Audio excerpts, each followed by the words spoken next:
Alors ce colloque, il est important parce qu'il se déroule dans la semaine européenne des PME, organisée par la Commission européenne. Il s'agit de promouvoir l'esprit d'entreprise et de rendre hommage aux entrepreneurs pour leur création de richesses et d'emplois. D'ailleurs, je vous incite, mesdames, messieurs, à expliquer, à chaque fois que vous avez une émission de radio et de télévision, de dire, en gros, que quand on vous donne quand on vous trouve un de capital, en général, vous mettez un, vous trouvez un autre partenaire, bon, ça fait 1 plus 1, ça fait 2 déjà, tout de suite. Et quand vous investissez ces 2 dans votre entreprise, en général, ça fait très vite 20 de chiffre d'affaires, notamment TTC, parce que vous êtes aussi une annexe des impôts. Donc, n'oubliez pas de le dire. Et en fait, l'État, sans que vous en rendiez compte, sur ces 20 que vous avez générés de chiffre d'affaires TTC, il vous en reprend 10 en social et en fiscal, mais ça, vous n'avez rien vu. On peut vous expliquer la technique, la commission des finances, vous connaissez bien. Il faut arrêter ces choses-là. Il faut que les gens qui s'amusent pour se faire élire à exploiter la naïveté des Français ou le déficit de culture économique des Français, là, il faut surtout, bien sûr, mettre un frein à tout cela. Donc, voilà. Alors, il y a une proposition, bien sûr, qui monte, c'est celle de rassembler, d'arrêter de faire perdre son temps à des patrons de PME et de les envoyer sur un bureau unique et non pas faire la tournée de tous les capitaux risqueurs. Bon.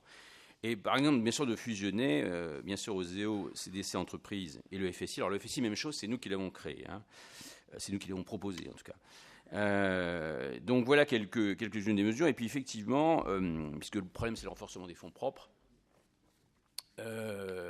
d'abord, je pense qu'il faut augmenter le lobbying. On va parler, hein, le lobbying sur le renforcement des fonds propres, surtout avec Solvency et puis BAL 3 qui arrive, qui va assécher, comme le disait mon collègue sénateur, qui va assécher bien sûr le financement des PME. Il faut s'y préparer, il faut réutiliser ça positivement pour faire pression sur les hommes politiques, qu'ils soient de gauche ou de droite, bien sûr pour obtenir un produit financier bien défiscalisé, qui attire ces fameuses liquidités dans le monde, il y en a partout, et en France, hein, qui aillent massivement sur nos PME.